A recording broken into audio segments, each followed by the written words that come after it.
This week, the New York State DMV issued a warning for drivers about the consequences of driving while playing the wildly popular app Pokemon Go. Here to help us discuss how the app can be a danger behind the wheel is Andrew Finkelstein of Finkelstein & Partners Law Firm. Thank you for being with us this afternoon.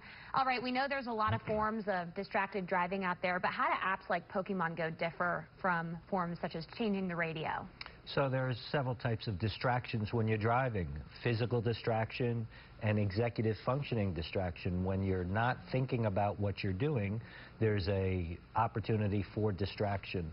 What Pokemon Go does, it adds two and combines two distractions together.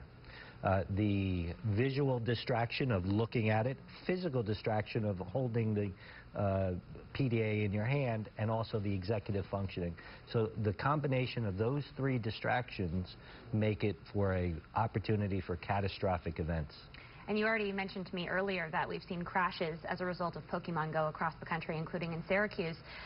People are putting themselves in dangerous places as well, like on the side of the highway, to try and catch these Pokemon. Can you be ticketed for these actions? Absolutely. If you bring your car to a rest without it being an emergency in a place that doesn't allow for stopping, you're subject to violations and tickets.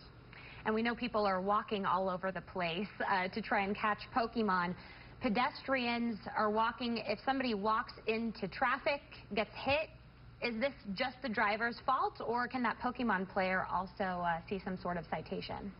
Look, we all have to take responsibility for our own actions.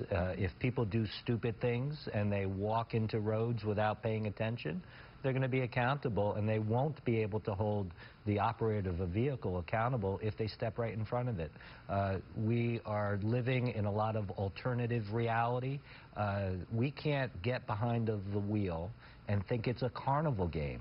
It's not a carnival game. It's not bumper cars.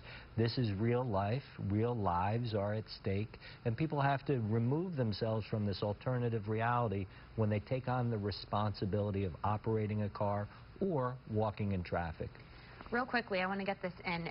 Is there any liability for the makers of Pokemon Go if someone does get seriously injured playing their game?